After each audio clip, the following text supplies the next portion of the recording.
buenos días, bienvenidos y bienvenidas a esta nueva jornada del ciclo de talleres Viernes Sostenibles que organizamos desde la Cámara de Comercio de Cantabria. Soy Llano San Miguel, responsable de sostenibilidad de Cámara Cantabria. Hoy vamos a tratar un tema clave para reducir la huella de carbono en las organizaciones de manera eficaz, que es aprender a diseñar adecuadamente los planes de descarbonización. Trataremos de desmenuzar los criterios básicos que tenemos que tener en cuenta a la hora de diseñar nuestro propio plan de descarbonización y hablaremos sobre las ayudas en las que nos podemos apoyar. Para todo esto hemos invitado a Global Factor, que es un grupo internacional con más de 20 años de experiencia. Ellos se dedican a ofrecer soluciones globales en temas relacionados con el cambio climático, la energía, sostenibilidad, trading, mercados ambientales.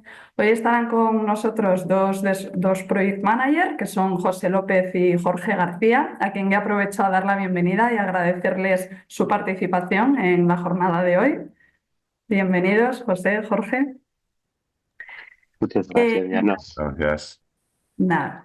Voy a compartir una presentación muy cortita para contaros un poquito más sobre la agenda que tenemos.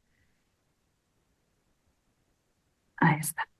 Vale, pues nada, como siempre voy a dar yo unos pequeños matices del programa PYME Sostenible en el que trabajamos desde la Cámara y a continuación, pues como os decía, intervendrán José López y Jorge García desde Global Factor para hablar de esos criterios básicos que debe tener un plan de descarbonización y las ayudas que tenemos disponibles para ello. Como siempre os recuerdo que tenemos habilitado el chat, que podéis ir comentando cualquier duda que tengáis y yo cuando tenga oportunidad le doy traslado a José o a Jorge, o también tenéis el apartado de preguntas y respuestas habilitado, o también podéis levantar la mano y en un momento que sea posible, pues yo os habilito el audio y podemos charlar sobre lo que queráis. Bueno, el programa PYME Sostenible, seguramente muchos de vosotros ya lo conoceréis, es un programa que llevamos trabajando en la Cámara desde el 2021, que tiene como objetivo general mejorar la competitividad de la PYME española, de la PYME cántabra en nuestro caso, a través de un impulso de la sostenibilidad. Está enfocado a pymes y a personas autónomas que desarrollen su actividad económica aquí en la Comunidad Autónoma de Cantabria y es un programa financiado por fondos FEDER, gestionado a través de Cámara España y en nuestro caso está cofinanciado por la Consejería de Medio Ambiente del Gobierno de Cantabria. Este año ya tenemos abierto el plazo de solicitudes, se abrió el pasado mes de abril y estará abierto hasta el 30 de septiembre, salvo que se agote el presupuesto antes. Os he dejado el enlace desde donde se debe hacer la solicitud, que es la sede electrónica de la Cámara de Comercio de Cantabria, y si tenéis cualquier duda, por supuesto, estoy disponible para que me consultéis. Os cuento un poquito en qué consiste el programa. Tiene dos fases. En una primera fase realizamos un diagnóstico personalizado de sostenibilidad en el que calculamos la huella de carbono, analizamos temas relacionados con la eficiencia energética, la economía circular, la Agenda 2030. Este diagnóstico lo realizamos las técnicos de la Cámara, mi compañera Elena y yo, y es totalmente gratuito para la empresa. Como resultado de este diagnóstico, elaboramos un informe de recomendaciones en el que proponemos una serie de proyectos de mejora y si la empresa en este punto puede decidir qué hacer, ¿no? Puede decidir realizar alguno de esos proyectos, uno o varios de los que le hemos recomendado, en cuyo caso accederá a una subvención que le gestionamos desde la Cámara y le subvenciona el 60% de la inversión hasta un máximo de 7.000 euros, con un 7% añadido de costes indirectos. En caso de que no quiera realizar ningún proyecto de los propuestos, no pasa nada. No hay, como ya he dicho, la fase 1 es gratuita, aquí se renuncia a la fase 2 y en ningún caso va a haber ningún coste para la empresa. Hay muchas empresas que el primer año realizan el diagnóstico para saber un poquito pues, como la foto, ¿no?, que tiene y las recomendaciones en qué puntos pueden ir trabajando. Y luego al año siguiente pues ya están más preparados para hacer el proyecto y entonces no hay problema porque la fase 1 se conserva 2 años consecutivos, ¿vale? O sea que podéis hacerlo en anualidades diferentes. Los proyectos que pueden incluirse pues son de muchos tipos, como veis están categorizados en estas 4 áreas que ha establecido Cámara España en un catálogo que ha elaborado, aunque siempre podemos, si una empresa quiere realizar algún proyecto que no encaja muy bien en ninguno de ellos, siempre podemos pedir autorización a Cámara España y siempre que vaya un poco en línea de los objetivos generales del proyecto, pues nos lo pueden autorizar y podemos también tramitarlo con la subvención. Por otro lado, en el programa trabajamos, como sabéis, trabajamos mucho en las acciones de sensibilización y formación a través de estos viernes sostenibles. Muchos de ellos los grabamos y los subimos a nuestro canal de YouTube, con lo cual tenéis en ese enlace que os he dejado muchas de las grabaciones. Os he dejado algunos ejemplos de las que hemos realizado en los últimos años. Hay más todavía, o sea que si os apetece le podéis echar un ojo, seguro que encontráis algo interesante. Y nada más, os dejo por aquí mis datos de contacto por si tuvierais cualquier duda y doy paso a José en primer lugar. Voy a dejar de compartir. José. Perfecto. Muchas gracias, Janos. Yo voy a ir empezando a compartir un poco la presentación que vamos a utilizar en la sesión de hoy, que luego además tendréis disponible cuando se os envíe la encuesta sobre la formación, con lo cual sí podréis revisar luego toda la información. Creo que ya se está viendo. Sí, perfecto. Perfecto. Bueno, nosotros antes de empezar con la sesión vamos a hacer una breve introducción del grupo Global Factor para que sepáis, pues como ha dicho Llano, somos una empresa ya con más de 20 años de experiencia, sobre todo especializados en todos los temas relacionados con el cambio climático. Factor empezó sobre todo pues, con los mercados de derecho de emisión allá por 2024, cuando entraba la regulación a nivel europeo, pero en estos años nos hemos ido extendiendo por todas las diferentes variables y como podéis ver ahora somos ya más de 200 empleados. Principalmente operamos a nivel España en Bilbao, donde es la matriz de la empresa, y en Madrid, donde también ha crecido mucho nuestra oficina, pero además hemos tenido una expansión internacional con oficinas principales tanto en Ecuador como México, pero además también luego pues, tenemos colaboradores que están repartidos por todo el mundo, además de contar con consultores especializados de las diferentes regiones europeas pues, para mercados de derechos de emisión y mercados voluntarios. A nivel proyectos, un poco lo que realizamos, como podéis ver en esta diapositiva, es por un lado toda la parte de mercados ambientales. Tenemos un área muy potente con consultores y CAMs especializados de toda Europa, donde tenemos por un lado toda la parte de los mercados de derechos de emisión para las empresas que tienen que reportar el ETS, pero además también estamos trabajando toda la parte de los mercados voluntarios para créditos de carbono, certificados de energía renovable, que cada vez se están volviendo pues, más relevantes para las descarbonizaciones de las empresas y que veremos hoy también en la presentación los certificados de ahorro energético, una gran oportunidad que ha surgido en los últimos años. En consultoría más tradicional, por mi parte, yo estoy en el área de Net Zero, que nos especializamos sobre todo pues, en todo el cálculo de huellas de carbono y desarrollos de planes de descarbonización, un poco también pues, para alinearse con el Acuerdo de París y los estándares internacionales como Science Based Target, pero también tenemos un área más de reporting y más economía circular y finanzas sostenibles. También tenemos ahí riesgos y oportunidades climáticos. Somos un poco más el corporativo privado, podemos decirlo de alguna forma. Y luego también trabajamos bastantes con entidades públicas, pues proyectos con ayuntamientos, con ciudades. Tenemos ahí también un equipo especializado en esta tipología de proyectos. Entonces, bueno, por no quitaros mucho tiempo un poco del tema que queremos ver hoy, que es la formación, vamos a empezar hablando un poco de los planes de descarbonización. ¿Qué legislación tenemos actualmente, pues tanto en un marco nacional y un marco europeo, como un poco cuáles son los objetivos que nos están pidiendo actualmente, algunos ejemplos de medidas que se pueden implementar y las iniciativas que tenemos? Lo primero de todo, y que seguramente a unos cuantos ya habréis estado mirando en las últimas semanas, ya que pues ha sido un cambio bastante relevante, vamos a comentar un poco los principales cambios que nos ha traído la modificación del Real Decreto 163/2014. Ahora es el 214/2025 y veremos un poco qué nos está implicando a nivel nacional para nosotros. El primer cambio es que esto va sobre todo enfocado a las empresas que ya están afectadas por la Ley 11/2018 de materia de información no financiera. Las empresas que no tuvieran que reportar EINF no van a sentir ningún cambio a nivel de reporte de huellas de carbono y plan de descarbonización, pero estas empresas que lo tienen que realizar sí que van a tener que empezar a reportarlo de forma pública. ¿Qué significa esto? Sociedades que tengan más de 500 empleados, sean considerados de interés público, ya estarán afectadas directamente, pero si no, también puede ser empresas que sean consideradas grandes empresas, lo que implica pues, que en los dos ejercicios seguidos se hayan cumplido dos de estos tres criterios. Tener activos por más de 25 millones de euros, una cifra de negocio superior a 50 millones de euros o tener más de 250 empleados. A nivel público, eso también tiene sus connotaciones, y aquí no entramos tanto en estos criterios de grandes empresas, sino que ellos también pues, van a tener que hacer este reporte de información. Pues las administraciones generales, los organismos públicos van a tener que reportar también su huella de carbono y su plan de descarbonización. ¿Qué es lo importante saber que nos van a pedir? Tenemos que calcular actualmente la huella de carbono de alcance 1 y 2. El alcance 3 de momento es voluntario, aunque sí que el Ministerio está planteando una integración paulatina de este en los cálculos. Publicarán un calendario con la hoja de ruta que van a seguir, pero de momento no tenéis que preocuparos, de momento simplemente es el alcance 1 y 2. Lo que nos vamos a centrar hoy especialmente es en el plan de reducción de emisiones. Hasta ahora, si una empresa quería registrarse en la Oficina Española de Cambio Climático, sí que tenía que entregar un plan de descarbonización. Sin embargo, era bastante laxo los criterios que se tenían a seguir.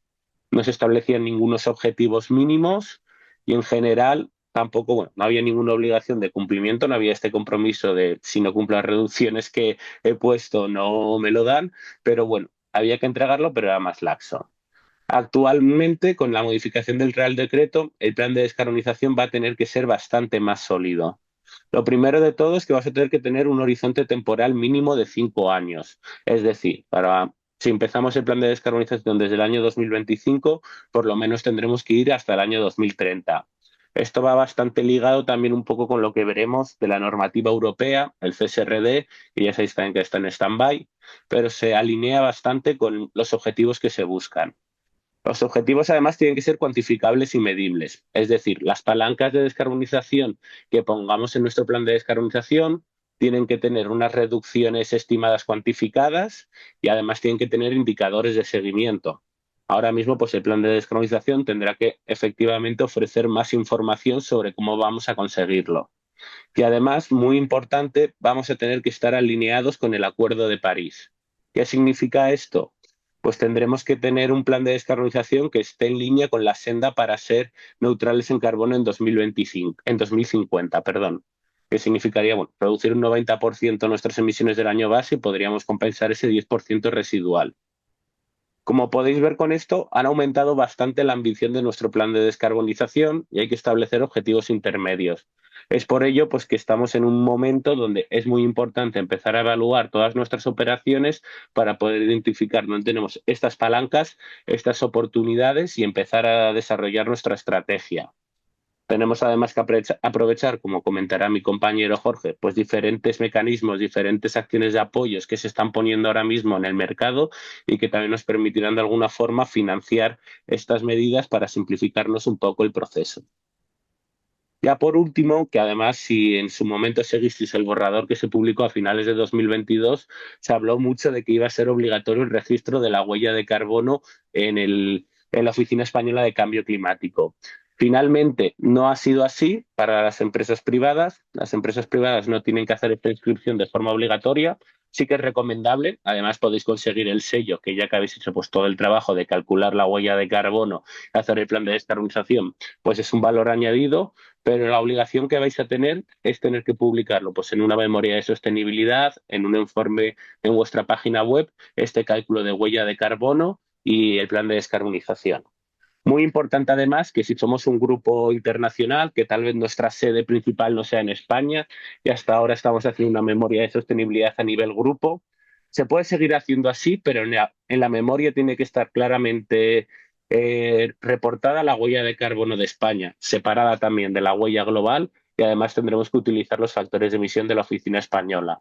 Lo comento porque sí que es una duda que nos ha llegado bastante en las últimas semanas por algunas empresas y por si acaso algunas estáis en esta situación, que sepáis que tendría que ser así, que por lo menos la huella de España tendrá que verse también de forma separada. En el caso de entidades públicas, sí que van a estar obligadas a realizar el registro en la oficina española y será a partir del año 2026, con las huellas de carbono del año 2025. De aquí, bueno, un poquito lo que acabamos de comentar, que el plan de reducción tendrá que seguir el Acuerdo de París y tendrá que tener por lo menos estos 5 años de horizonte temporal. También es cierto que se puede tener un plan de descarbonización que tenga un año base posterior y que contemos también lo que hemos ido realizando, porque hay organizaciones que ya, por ejemplo, pueden tener el alcance 2 en cero porque han comprado garantías de origen o tienen un autoconsumo muy potente de energía renovable. Podemos ponernos un objetivo de mantenimiento. No os preocupéis que es como, oye, yo ya lo he hecho, ¿qué hago ahora? Porque ya lo he cumplido. No pasa nada. Podemos comentar en nuestro plan de transición los esfuerzos y también poner un compromiso de mantenimiento de estas reducciones o estos consumos. Pasando un poquito a la normativa europea, en verdad es bastante un poco similar a todo lo que hemos hablado a nivel nacional.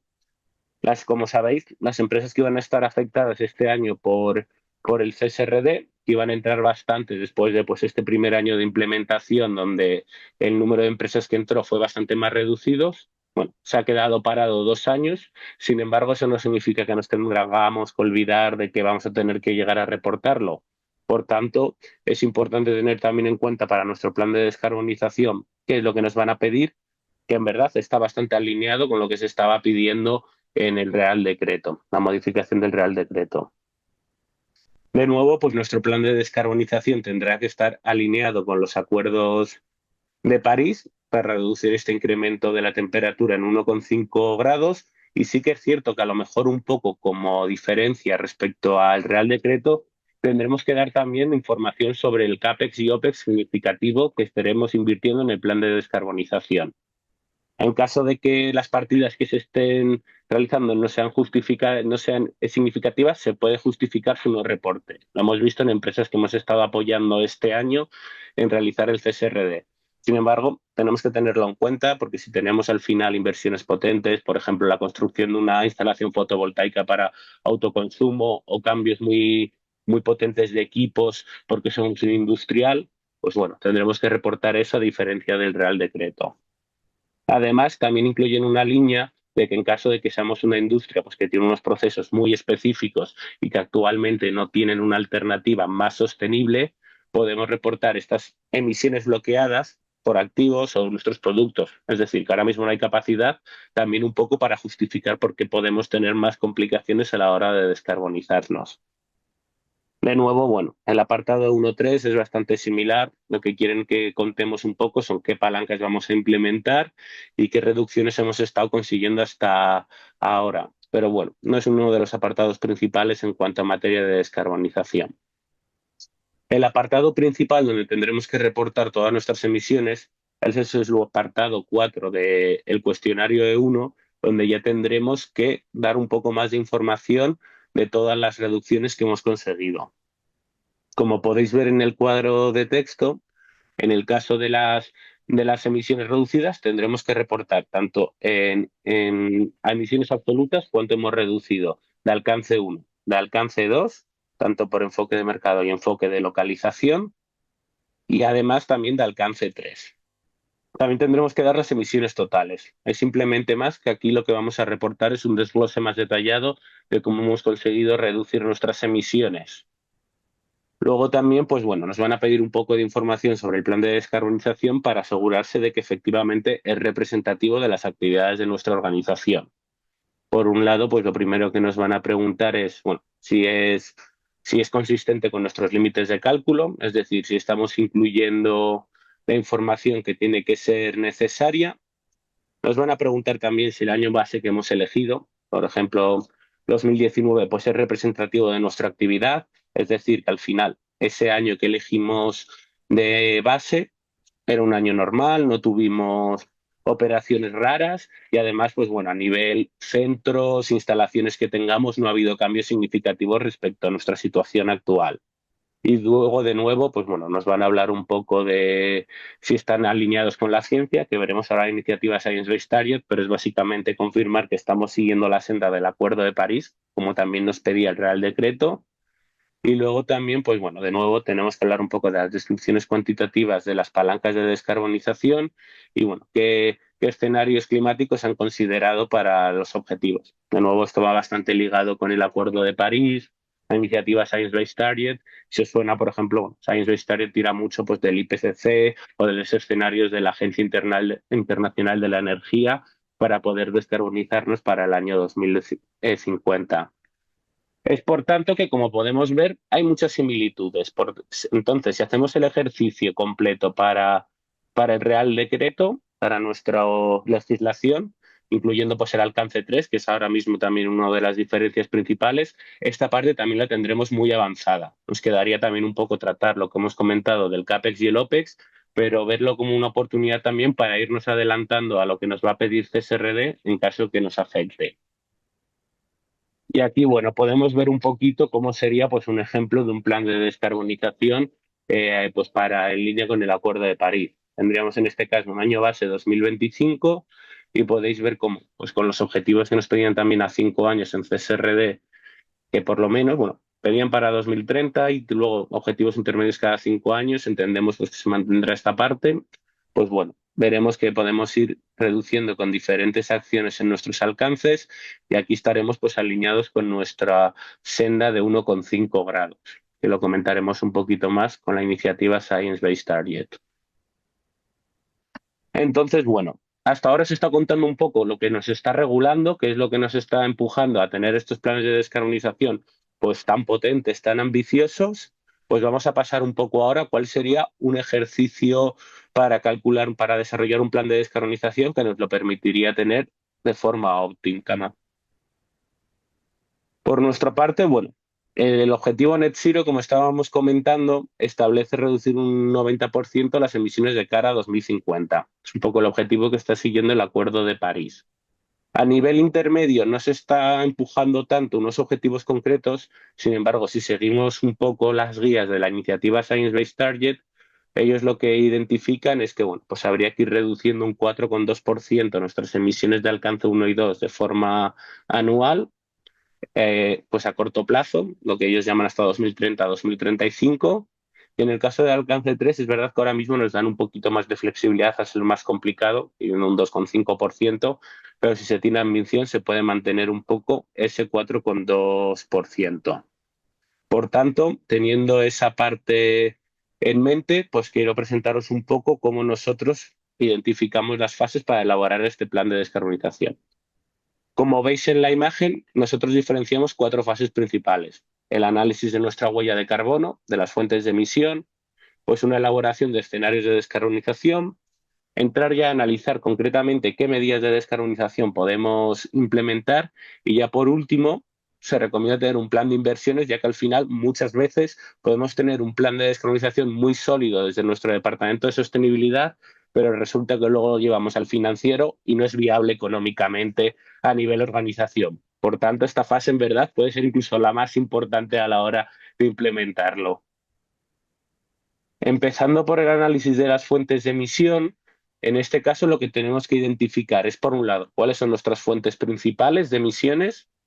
Para ello tendremos que haber tenido un análisis de huella de carbono bastante completo, especialmente pues, en el tema de alcance 3, y pues se recomienda que esté verificado para tener también nosotros ese aseguramiento adicional, aunque no sea obligatorio, pero también tenemos que analizar en esta fase dónde es viable actuar. Puede que tengamos una fuente de emisión muy elevada, pero resulta que no hay otra alternativa en el mercado. Por tanto, muy a nuestro pesar, no podremos centrarnos al menos a corto plazo en esa medida.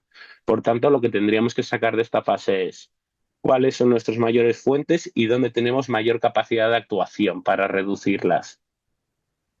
Una vez finalizado este análisis, vamos a pasar un poco pues, a la elaboración de los escenarios de descarbonización. Aquí podemos hacerlo desde una forma más sencilla o puede volverse una etapa muy compleja, ya depende un poco de lo que busque cada organización. Por un lado, tenemos que tener en cuenta cuáles son los objetivos que nos piden. Si tenemos un objetivo voluntario, nosotros podemos establecer qué reducciones queremos, o si necesitamos un objetivo pues que tenga marcada de determinadas reducciones, como es nuestro caso de esta sesión, que estamos hablando bastante pues, del Acuerdo de París. Teniendo eso en cuenta, podemos empezar a incluir diferentes variables. Por un lado, por ejemplo, podemos analizar un poco cuál va a ser la tendencia de descarbonización del país para tener en cuenta una variable de si yo no hiciera nada, cómo van a evolucionar un poco mis emisiones. También muy importante tener en cuenta el crecimiento de nuestra organización.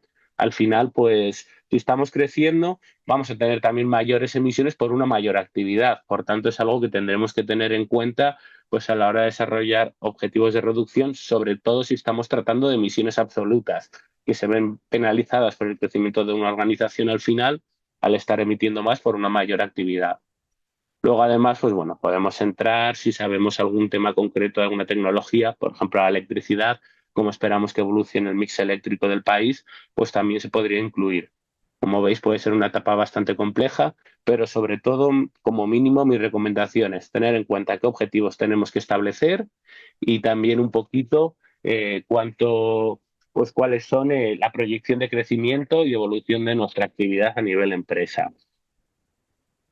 Llegando ya a las últimas dos fases del plan de descarbonización, teniendo ya en cuenta los escenarios, la ambición que vamos a tener que conseguir y sabiendo dónde podemos actuar y dónde hay mayor capacidad de reducción de emisiones, vamos a entrar a analizar ya las medidas concretas de descarbonización. En esta fase ya tenemos que plantear medidas específicas para cuantificar sus potenciales reducciones.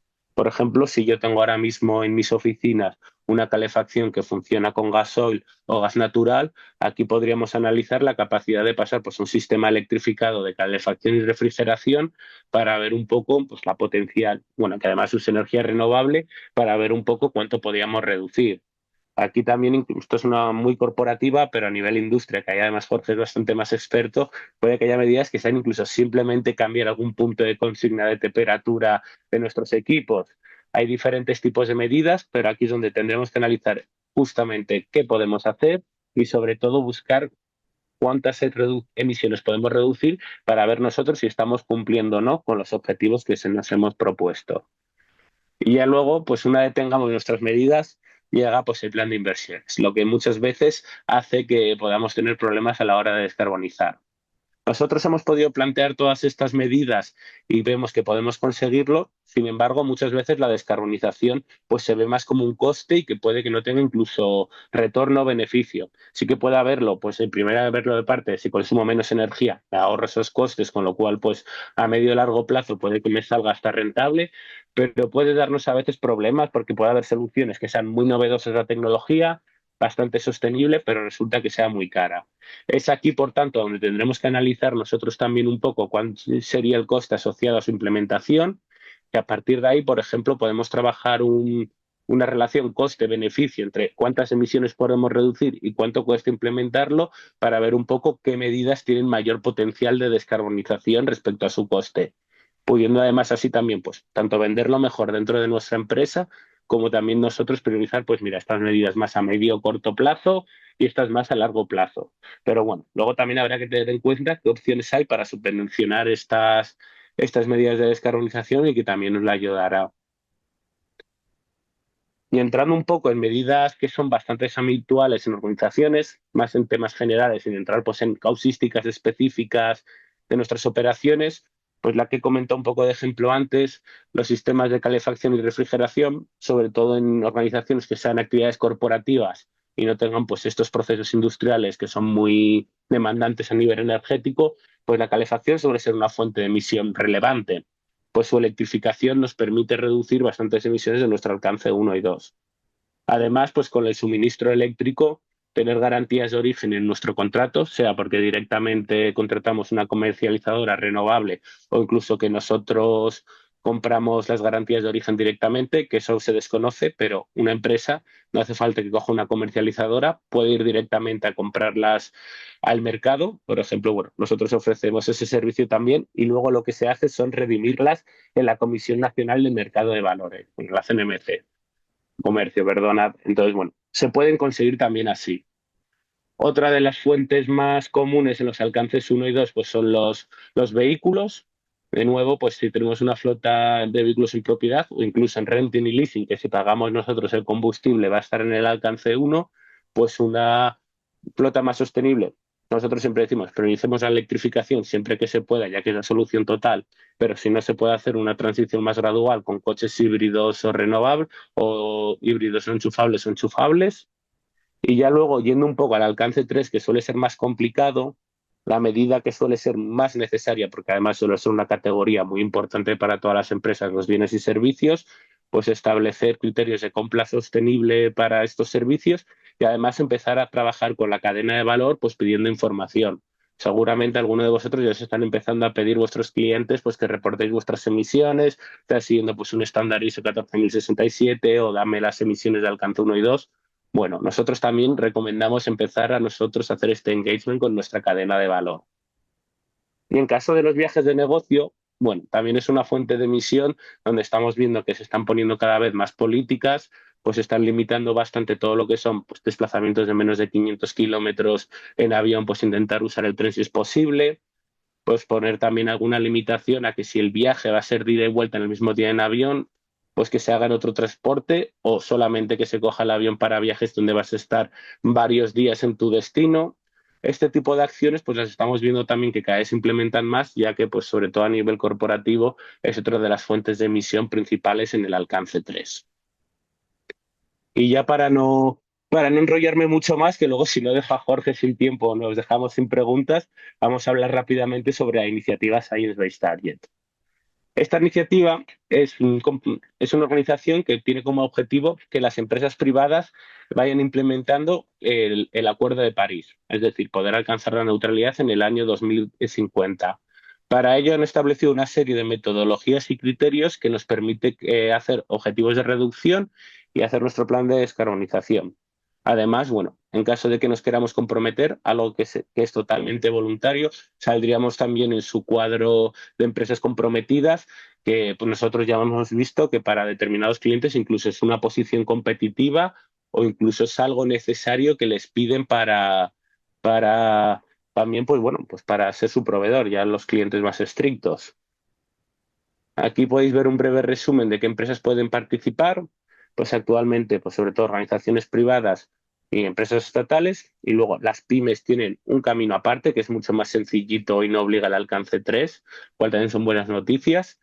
Mientras que, como podéis ver, sobre todo pues a nivel de empresas que no pueden ir, son ciudades, gobiernos locales, pues administraciones públicas, organizaciones sin ánimo de lucro, y muy importante, porque esto sí que son empresas del sector privado, el sector oil and gas. Es un sector tan particular que están haciendo una guía específica para ellos y por tanto no les dejan meterse aún en la iniciativa con los criterios generales. Y ya para finalizar, todos los objetivos están alineados con el Acuerdo de París para los alcances 1 y 2, pero nos ofrecen diferentes opciones. La más común es la contracción absoluta de emisiones, es decir, tenemos que reducir nuestras emisiones en valor absoluto y es este 4,2% anual lineal que estábamos comentando anteriormente. Es decir, nosotros si tenemos que hacer una reducción, nos pusiéramos 10 años, tendríamos que hacer una reducción total del 42%. A nivel sectorial, es una metodología que por desgracia no puede ser utilizada por muchas organizaciones, ya que solo es viable para determinados sectores en los que se ha desarrollado. Pero en este caso sí que nos permitiría tener unos objetivos de intensidad para los alcances 1 y 2. Luego, además, hay una metodología un poquito específica para los objetivos de alcance 2, que son las de energías renovables, que lo que nos van a pedir es un porcentaje de consumo de energía renovable. Para 2030, por ejemplo, establecían que ya fuera un 100%. Pero también es otra forma de plantear estos objetivos de alcance 2 si una empresa sí lo desea. Y ya luego, por último, en los objetivos de alcance 3, vemos que aparecen pues tanto bien de nuevo la contracción absoluta y la descarbonización sectorial. Aquí la ambición puede ser un poquito menor, lo que comentábamos, el muy por debajo de 2 grados, que serían un 2,5% para la contracción absoluta de emisiones, con lo cual a 10 años se nos iría un 25%.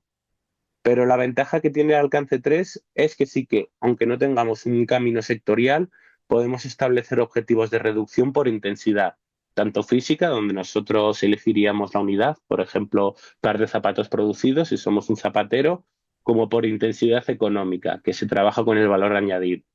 Entonces, de alguna forma, pues en el alcance 3 sí que tenemos un poquito más de flexibilidad.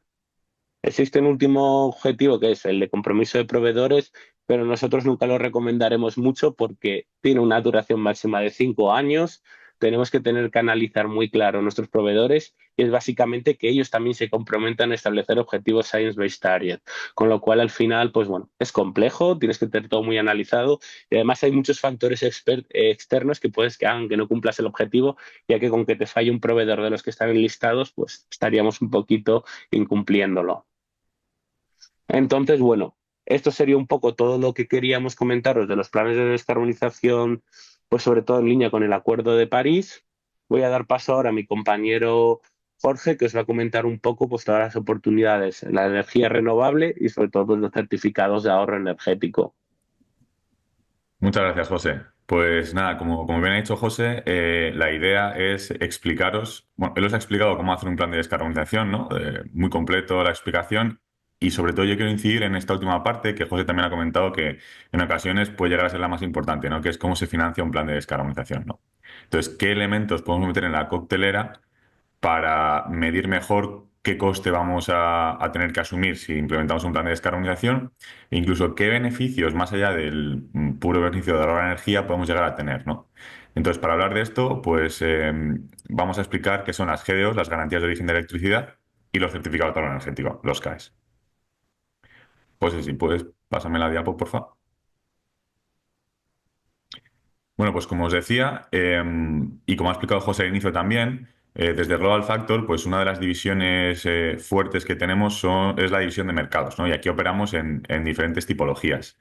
Pero dos de los productos o de las commodities con las que más trabajamos, pues porque son muy transversales a la descarbonización de nuestros clientes, que no deja de ser un poco el core de nuestra actividad, asumiendo descarbonización con una mirada un poco holística, son las garantías de origen de electricidad y los certificados de ahorro energético. Ambas son commodities, son elementos de mercado, pero son bastante diferentes, ¿no? Las garantías de origen son unos certificados que puedes comprar para apuntarte que la electricidad que consumes es renovable y por tanto es un coste en el que tienes que incurrir. Y los certificados de ahorro energético son una oportunidad para monetizar ahorro energético. ¿Y por qué traemos estas dos commodities sobre la mesa para explicarlas hoy un poquito en detalle? Pues porque resultan muy interesantes desde el punto de vista de cómo se diseña un plan de descarbonización. José ha comentado varias palancas que existen, pero podemos agrupar dos grandes categorías cuando uno diseña un plan de descarbonización desde el punto de vista técnico, de tecnologías, que son las tecnologías que inciden en la eficiencia energética, y por eso vamos a hablar de certificados de ahorro energético, en las tecnologías que van hacia la electrificación. Y para conseguir que esa electrificación se traslade en un menor impacto en términos de emisiones, pues acompañar esa electrificación con garantías de origen renovable de electricidad es muy interesante, ¿no? Dicho esto, una pincelada rápida sobre cuáles son las definiciones de estas dos commodities y luego ya entraríamos en detalle en cada una de ellas. Las garantías de origen pues son un certificado electrónico que se otorga a los productores de electricidad, ¿vale? Y representa 1 megavatio hora de electricidad producida a partir de fuentes renovables. Y estas GDOs pueden ser compradas por las empresas para reclamar la propiedad de esta electricidad renovable. Es decir, esto permite reducir la huella de alcance 2. Sin embargo, los certificados de ahorro energético, pues la lógica es diferente, ¿no? Aquí en vez de hablar de el origen de la energía, hablamos de ahorro de energía. Entonces, un CAE, en este caso, un certificado de ahorro energético, equivaldría a 1 kWh de ahorro de energía final. Y estos CAEs existen porque hay una figura desde el 2014 en España que se llama sujeto obligado, que tiene una obligación de ahorro energético anual. Y los CAEs, que nacieron en 2023, lo que viene a traer es una oportunidad para los sujetos obligados para cumplir con su obligación de ahorro energético anual. Entonces, la atracción de esta demanda de CAEs viene por parte de los sujetos obligados, pero estos CAEs se generan a partir del ahorro de energía final que se produce con cualquier inversión en eficiencia energética. ¿Vale? Siguiente, José, por favor. Entonces, ahondando un poco más en las garantías de origen, ¿no? ¿Cómo podemos usar como empresa privada las garantías de origen para tener un consumo más descarbonizado de la electricidad? Como bien ha mencionado José también, el organismo que regula en España las garantías de origen es la CNMC. Y esta es la que garantiza la veracidad del sistema, ¿no? Y ya una contabilidad para que no haya pues, una doble contabilidad, mejor dicho, ¿no? Y es también quien hace las rendiciones de estos certificados. Entonces, quienes generan las GDOs, como hemos comentado al principio, son las empresas que producen electricidad renovable, ya sea solar, eólica, hidráulica, biomasa, incluso algún tipo de cogeneración. Y un factor muy importante que también ha mencionado José brevemente antes es que las GDOs, o bueno, mejor dicho, la electricidad renovable se la puede apuntar a una empresa no solo a través de una comercializadora, que es quizá pues una creencia que está muy extendida, ¿no? Que uno solo puede consumir energía renovable si tu comercializadora te provee de energía renovable, pero no es así. Una empresa privada puede comprar, independiente de su comercializadora, garantías de origen para certificar que su consumo de electricidad es renovable, ¿no? Entonces, estas GDOs se cancelan directamente a través de un punto de suministro o del CIF de una empresa. Esto lo que nos permite a las empresas es tener alternativas mucho más amplias a la hora de pues, poder valorar cuál es la propuesta que me sale económicamente más rentable para tener electricidad renovable. No solo me tengo que conformar con la propuesta que me hace mi comercializadora, sino que también puedo ir al mercado a comprar garantías de origen. Y esto además lo que permite es tener una mayor flexibilidad a la hora de hacer una estrategia de compra inteligente de GDOs, ¿no? Al fin y al cabo, la figura del trader, que es la de Global Factor, en el ámbito de las GDOs, a lo que se dedica es a comprar garantías de origen a los productores de electricidad y venderlas, ya sea a la empresa o incluso a las propias comercializadoras. Es por esto que en la mayoría de los casos el precio que un trader va a conseguir por una GDO es bastante más bajo que el precio que te va a dar una comercializadora, porque esa comercializadora en una probabilidad muy alta se la habrá comprado a un trader, ¿no? Entonces, bueno, al final te quitas ahí una parte del coste que te puede imponer una comercializadora. Además, las garantías de origen se pueden utilizar para otro tipo de temas, como por ejemplo son la justificación de las ayudas a electrointensivos, ¿no? Los que estéis sujetos a este concepto de electrointensivo, sabéis que una de las maneras de justificar que os den esa ayuda es teniendo un 30% de consumo de electricidad renovable. Y este consumo se puede justificar con garantías de origen. Siguiente, José.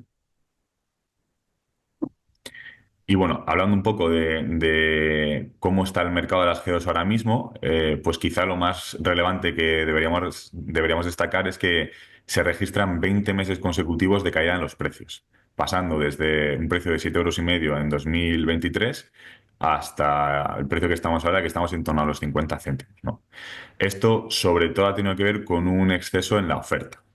Es decir, una cosa que es muy positiva en términos de mix eléctrico español es que se ha producido mucha energía renovable en el año 2023, ha funcionado muy bien la eólica, ha funcionado muy bien, bueno, perdón, en el 2024 sobre todo, ha funcionado muy bien la eólica, la solar, la hidráulica ha estado muy bien y en el 2025 seguimos la misma tendencia, pero claro, esto en términos de precio de GDOs, pues es negativo para los productores de electricidad, porque cuanta más oferta hay en el mercado, pues hay un exceso de oferta respecto a la demanda, entonces los precios caen, ¿no?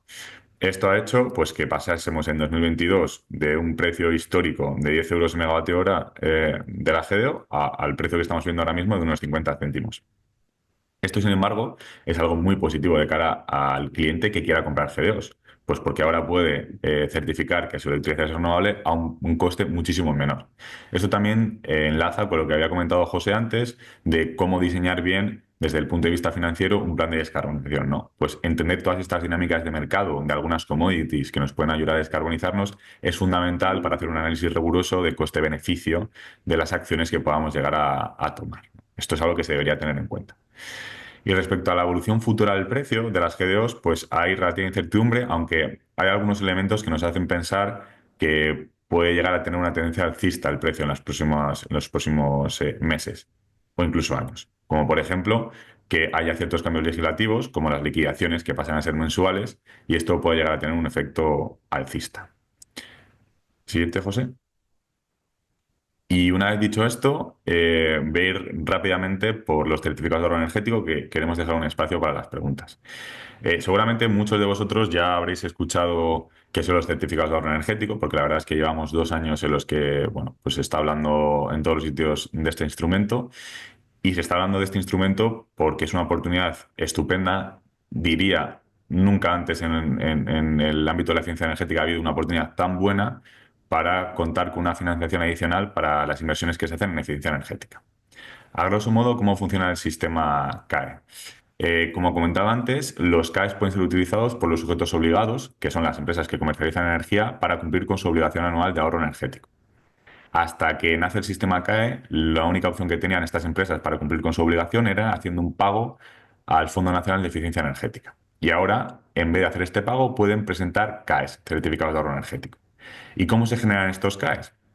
Se generan a partir del ahorro de energía final que se logra en un año con la implementación de una actuación de eficiencia energética.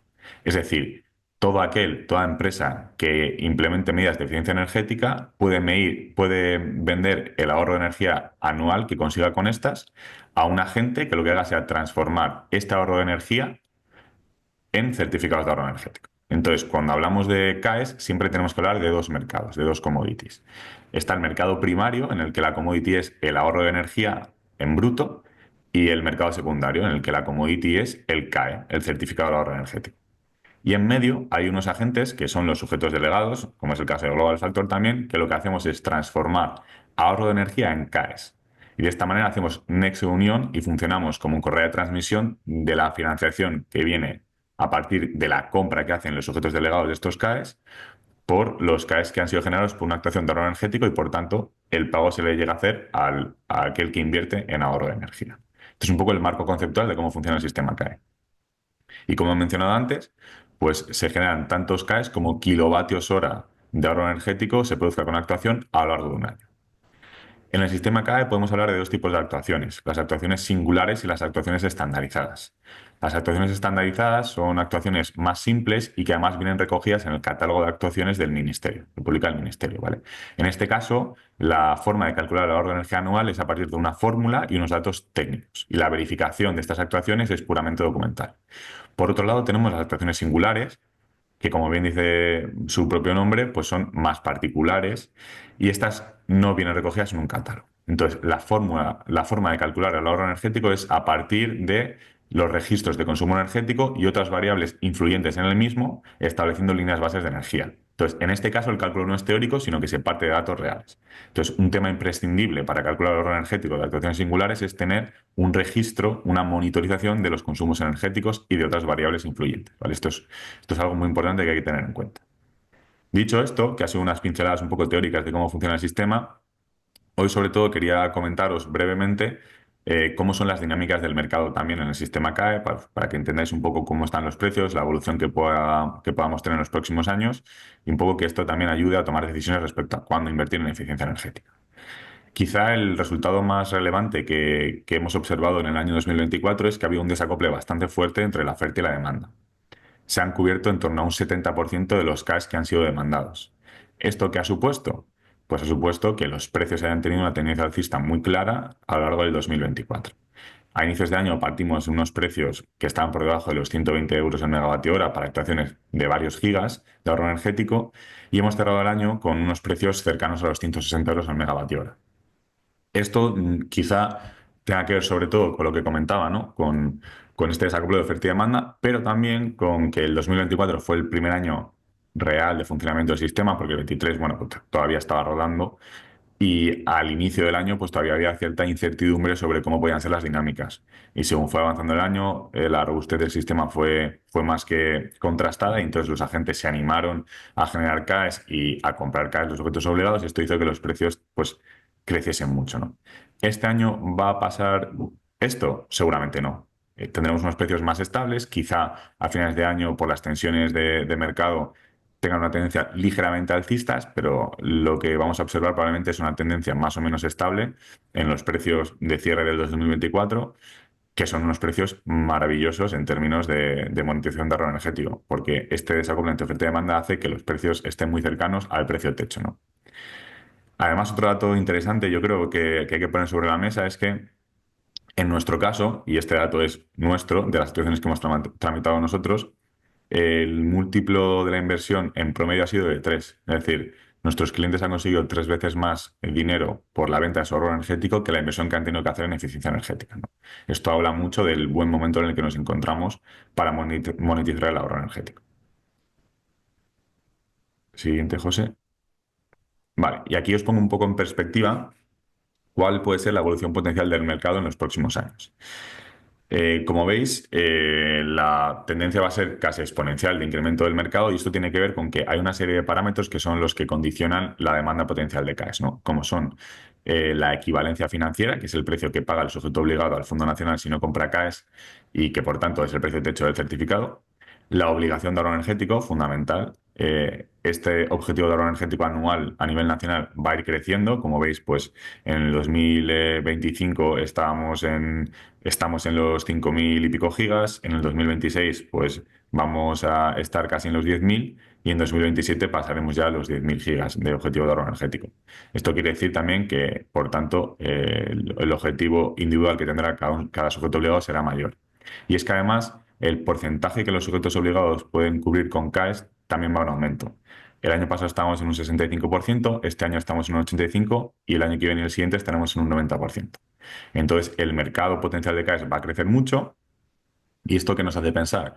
Pues si este año ya, el año anterior, en el 2024, hubo un desacople entre oferta y demanda, la oferta no fue capaz de cubrir toda la demanda que hubo y la demanda va a crecer en los próximos años de esta manera tan relevante, cuesta mucho pensar que la oferta pueda seguir el mismo ritmo. Y esto en términos de precios por el ahorro energético es una muy buena noticia porque va a suponer que seguirá habiendo una tensión en el mercado y tendrá unos precios alcistas, ¿no? Entonces, bueno, por lo menos tenemos un horizonte de un par de años de muy buenos precios. Muy rápidamente, os indico aquí quiénes son los agentes que intervienen en el sistema, ¿no? Hay, yo diría que cuatro categorías. Está por un lado el propietario del ahorro, el agente fundamental, aquella empresa que invierte en eficiencia energética y quien va a vender ese ahorro energético. El sujeto delegado, que en este caso, pues Global Factor es sujeto delegado, como os he comentado antes, que es un poco este agente que hace de correa de transmisión entre los propietarios del ahorro energético y los sujetos obligados. Una cosa muy importante que hay que decir es que los propietarios del ahorro energético sí o sí necesitan contar con un sujeto delegado o con un sujeto obligado, porque solo el sujeto delegado o el sujeto obligado tienen la capacidad de contratar una verificación independiente, que también son empresas acreditadas que hacen esta labor, para poder verificar ese ahorro energético y luego solicitar los CAEs. En ningún caso una empresa que no está acreditada en el sistema puede hacer este ejercicio, ¿no? Entonces, es fundamental contar con un agente de este tipo para poder monetizar el ahorro energético. Luego, por otro lado, están las verificadoras, que son entidades acreditadas por ENAC para certificar CAEs, que, bueno, muchas de ellas las conoceréis, son SGS, QA, ENOR, este tipo de empresas, ¿no? Ahora mismo hay 8 acreditadas en el sistema, pero solo 4 de ellas pueden verificar actuaciones singulares. Y luego, por otro lado, están las entidades públicas que velan por el buen funcionamiento del sistema. A nivel autonómico están los gestores autonómicos, que los designan cada comunidad autónoma, y a nivel nacional está el Coordinador Nacional, que es la Subdirección de Eficiencia Energética del Ministerio de Transición Energética y Reto Demográfico, ¿vale? Que son un poco las dos entidades, bueno, pues que tienen unos plazos determinados para revisar los expedientes que ya han pasado una verificación, hacer un dictamen e inscribir los CAEs. Y luego, por último, el sujeto obligado, que será quien compre esos CAEs. Siguiente, José. Y muy rápidamente os explico las fases, ¿no?, que tiene el sistema CAE. Lo primero y fundamental, pues hay que partir de una identificación de actuaciones de eficiencia energética. Nosotros generalmente lo que siempre hacemos es un análisis bidireccional. Por un lado, miramos hacia atrás, vamos a ver qué habéis hecho desde que se pone en marcha el sistema CAE, porque las actuaciones tienen una vida útil de 3 años, o sea, tienes 3 años desde que finaliza la actuación para poder transformar ese ahorro energético en CAEs. Entonces, analizamos qué se ha implementado hasta ahora, vemos qué es susceptible de generar CAEs, vemos si es posible o no medir ese ahorro energético y también hacemos un análisis a futuro. Nos reunimos con vosotros y os decimos, oye, ¿qué tenéis pensado hacer? O si lo deseáis, os decimos nosotros qué podréis hacer haciendo una auditoría energética y un estudio y ya planificamos cómo se debe medir para poder generar esos CAEs. Una vez esto está hecho y ya tenemos un acuerdo, lo que hay que hacer es diseñar la metodología de cálculo para calcular ese ahorro energético. Si son actuaciones estandarizadas es muy sencillo porque la metodología viene dada en la ficha. Es una cuestión de hacer un aporte documental, rellenar los parámetros técnicos y con la ecuación ya tienes el ahorro energético. Pero cuando es una actuación singular, pues esto es mucho más complejo. Y aquí es cuando el diseño toma un papel fundamental. Hay que entender cómo se puede medir ese consumo energético y ese ahorro energético, saber establecer una línea base de energía, saber utilizar un protocolo IPMVP, que es un protocolo estadístico para hacer una extrapolación anual de ese ahorro energético. Es decir, esto ya tiene mayor enjundia. Pero bueno, una vez se ha diseñado esa metodología de cálculo, ya es cuando se hace la elaboración del expediente y se verifica ese expediente. Se contrata una verificación independiente, ¿no?, que esto también corre a cargo del sujeto delegado en este caso. Una vez se cuenta con un dictamen favorable de verificación, ya se puede hacer la solicitud de emisión de los CAEs al gestor autonómico, que es el encargado de revisar que todo está de acuerdo con la ley. Y en última instancia, ese expediente llega al Ministerio, ¿no? Al Coordinador Nacional, que es quien expide los CAEs. Y una vez los CAEs están expedidos, pues se venden al sujeto obligado, el sujeto obligado paga al sujeto delegado y el sujeto delegado paga al ahorrador por esos ahorros energéticos que le ha cedido en primera instancia, ¿no? Entonces, toda esta cadena, en términos de tiempo, ¿qué significa? Pues para actuaciones estandarizadas, que son más sencillas, podemos estar hablando de unos 3, 4 meses desde que se firma el contrato hasta que se recibe el ingreso. Y para actuaciones singulares nos podemos ir hasta los 6 meses. Pero si lo pensáis, comparado con otra vía de financiación que existe para la ciencia energética, que es la subvención, pues los plazos son mucho más cortos. Estamos hablando de 6 meses como máximo y una subvención te puede ser 1 año y medio o 2, ¿no? Entonces, el sistema CAE sí que ha venido a traer un dinamismo muy grande para la financiación de la eficiencia energética. Y la última, José, por favor. Y ya por último, y muy rápidamente, que si no nos vamos de hora, pues daros unas pinceladas, ¿no? De, bueno, cuáles son un poco nuestros puntos o nuestro modelo dentro del sistema CAE. Nosotros en el año 2024 gestionamos 100 gigavatios hora en CAEs y este año otros 100. Es decir, ya llevamos 200 gigavatios hora gestionados en CAEs, ¿no? Y esto ha supuesto pues, más de 30 millones de euros para nuestros clientes. Además, pues tenemos una cercanía muy grande con las administraciones públicas y con el ministerio, nos vemos recurrentemente con ellos, ¿no? Entonces estamos un poco a la última, ya no solo de la normativa publicada, sino de la que está prevista publicar, ¿no? Y formamos parte, de hecho, de algunas comisiones en las que se tratan algunos de estos asuntos. Nuestra modalidad de propuesta pues, es flexible y variada, ¿no? Podemos hacer propuestas con un precio fijo, tantos euros por megavatio hora por vuestro ahorro, o un precio indexado a la equivalencia financiera. Y además también tenemos capacidad de hacer avales de pagos si bueno, pues el dinero comprometido es muy grande y demandáis un aval de pago, no habría ningún problema. Además, nuestra división de trading, ¿no? De mercados, pues tiene un contacto directo con los sujetos obligados porque son clientes nuestros de varios productos. Por ejemplo, de GDOs también son clientes nuestros, ¿no? Estas comercializadoras. Y esto nos hace tener una muy buena pulsión del mercado. Y ya por último y por concluir, pues en nuestro equipo, en el equipo que yo llevo en concreto, pues somos todos ingenieros, somos expertos en eficiencia energética y nos dedicamos desde hace mucho tiempo a la originación, ¿no? A la originación de esta eficiencia energética y de esta ahorro energético. Y por tanto, el trabajo de hacer un expediente CAE pues nos sale de una manera muy natural. No es algo que íbamos haciendo mucho tiempo antes de que naciese el sistema CAE, por decirlo así. Y esto nos hace pues también estar a la última en cualquier tipo de novedad que haya vinculada a eficiencia energética o a CAEs o a energía en general. Y ya con esto hemos llegado a la hora y a ver si hay un poco 5 minutos extra para alguna pregunta, si es que lo hubiese, sería genial. Bueno, muchísimas gracias a los dos, José y Jorge, por las exposiciones. La verdad es que creo que han sido súper claras y muy prácticas. En el tema de CAES, si queréis profundizar un poco más, que la verdad es que es un sistema que no es nada sencillo para las empresas porque intervienen muchos agentes y bueno, no siempre es fácil comprenderlo. Que sepáis que tenemos la grabación de la jornada que hicimos el mes pasado, que fue específica de CAES, la tenemos subida ya al canal de YouTube y la podéis ver también, ¿vale? Pues nada, ahora entramos en un espacio para preguntas. Yo no tengo prisa, o sea que aunque nos excedamos un poquito del tiempo, nos podemos quedar. En el chat han dejado algunas de ellas. Bueno, nos preguntaban en primer lugar si vamos a enviar la presentación al finalizar la jornada. Sí, efectivamente os mandaremos ahora un correo con la encuesta de satisfacción, que para nosotras es súper importante saber vuestra opinión, vuestras inquietudes, necesidades para adaptarnos a lo que queráis. O sea que os mandaremos esa encuesta y adjuntaremos la presentación. Preguntaban por aquí otra pregunta, ¿cómo podríamos conseguir la financiación para estos planes? ¿Tenemos sectores priorizados dentro de las políticas actuales de ayudas? Gracias.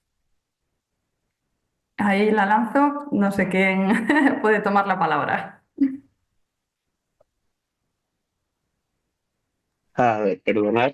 Pues bueno, ahora mismo, sobre todo, la principal ayuda un poco que tenemos más identificada, sobre todo es el tema de las CAEs, la eficiencia energética, es lo que más está empujando pues el gobierno a nivel nacional.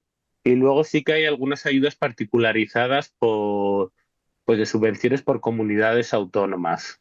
Un poco pues ya nos han explicado pues los programas que tenéis en Cantabria también para pedir estas ayudas, pero realmente sí que es cierto que son programas bastante, vamos a decir, por comunidad es donde se está sacando pues estas ayudas. Luego, bueno, ahora sí que os reconozco 100% que no sé si hay algún activo, pero bueno, siempre hay programas de movilidad sostenible donde también nos podemos acoger para cambiar un poquito la flota, pero sobre todo nosotros lo que queríamos deciros es fijaros sobre todo en la eficiencia energética, sobre todo si tenéis esa capacidad, mirar pues todos los programas que tenga Cantabria de subvención, porque seguramente tengáis oportunidades ahí, si no, pues bueno, programas de movilidad sostenible, pero bueno, sí que es cierto que tampoco hay ahora mismo un sector como que tenga una ayuda muy grande.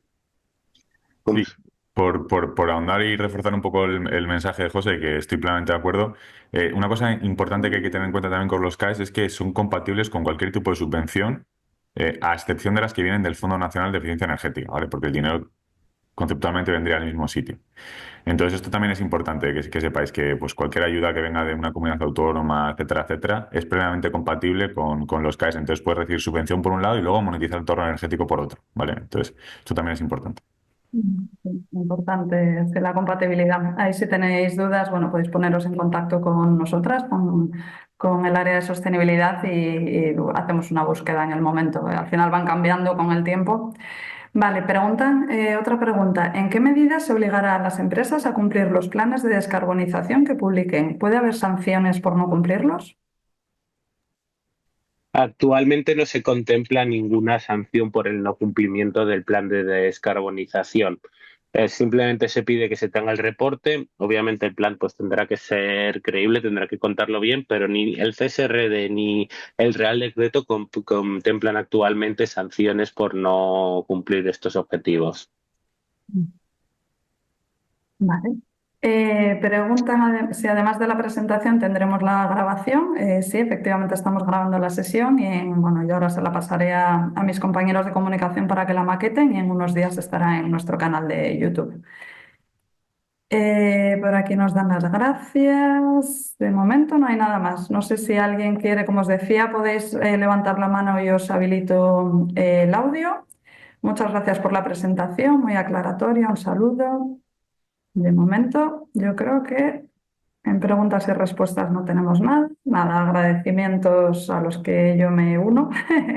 Muchísimas gracias a Global Factor por colaborar y en particular a vosotros dos, José y Jorge, por este rato que hemos pasado juntos. La verdad es que ha sido una jornada súper interesante y nada, seguimos colaborando y trabajando en ello. Muy bien, Muchas pues gracias a vosotros. eso Perdona, es. Jorge, que te Eso corto. iba a decir, que muchas gracias a todos. A todos y esperemos que os haya sido de utilidad y pues que os pueda ayudar a ir implementando todos estos conceptos en vuestras actividades. Sí, y bueno, por supuesto, si os ocurren más preguntas después, como en la presentación están nuestros contactos, pues nos escribís y os responderemos encantados. Estupendo. Pues nada más, nos despedimos ya entonces, que paséis muy buen fin de semana y nada, nos vemos en el siguiente Viernes Sostenible. Muchísimas gracias a todos y todas por participar.